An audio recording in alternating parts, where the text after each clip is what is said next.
Hi అండి, hello, welcome to my channel. ఇప్పుడు చూడండి, ఐస్ కోసం మేము తినడం కోసం చల్లగా పుచ్చకాయలు తినేసాం కదా, మేమంతా ఐస్లు కూడా చేసేసాను. మరి ఇది మిగిలింది కదా, దీంతో ఏం చేయాలబ్బా అంటే మా కజిన్ ఒక అమ్మాయి సలహా ఇచ్చింది.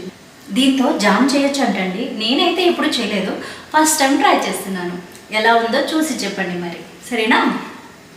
చూద్దాం. చూసారు కదా, ఇవన్నీ ఇలా చక్కగా చెక్కేసుకోవాలన్నమాట. చెక్కేసుకొని చిన్న చిన్న ముక్కల కింద కట్ చేసుకొని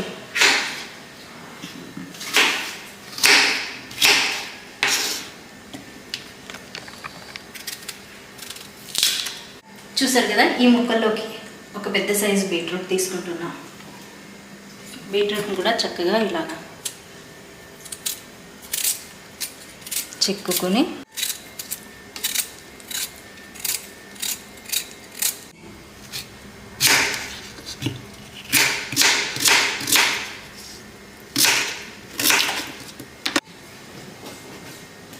చూసారు కదా, ఈ ముక్కలను చక్కగా కడుక్కుందాం.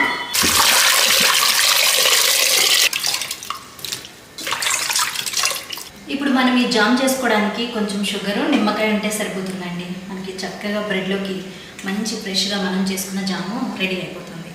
ఇప్పుడు ఇవన్నీ కుక్కర్లో వేసుకుందాం. కొంచెం వాటర్ యాడ్ చేసుకుందాం.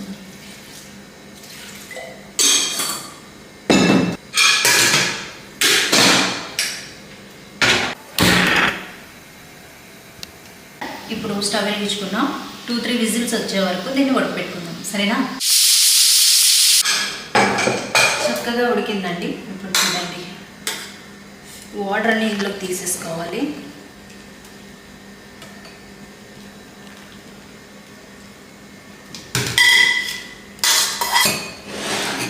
ఇది ఇప్పుడు చల్లార్చాలండి. కొంచెం చల్లగా అయిన తర్వాత మిక్సీ పట్టుకుందాం, సరేనా?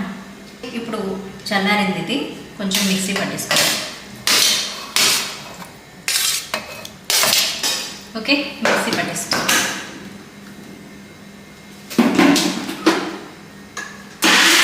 చూడండి, మెత్తగా మిక్సీ పట్టేస్తాం.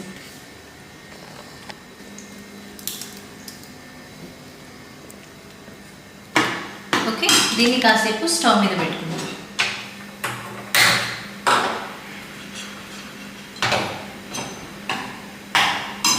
ఇప్పుడు దీనిలోకి తగినంత షుగర్ అనమాట. మనకి ఎంత స్వీట్ కావాలంటే జామ్కి అంత షుగర్ యాడ్ చేసుకోవచ్చు.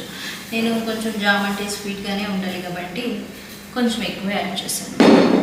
ఇక మీ ఇష్టం ఎంత యాడ్ చేసుకోవాలనేది. ఒక 10-15 మినిట్స్ అనమాట దీన్ని బాగా కలుపుతూ ఉండాలి. కొంచెం లెమన్ కూడా యాడ్ చేసుకుందాం.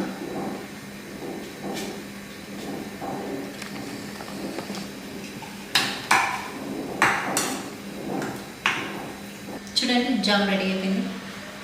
టేస్ట్ చేసి చెప్తా ఎలా ఉందో. స్వయంగా నేను నా స్వహస్తాలతో తయారు చేసిన జామ్ అనమాట. ఓ, చాలా హాట్గా ఉంది.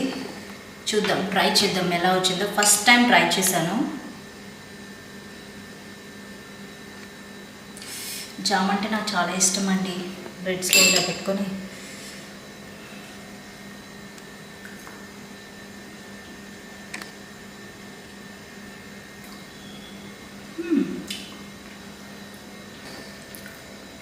చాలా బాగుందండి.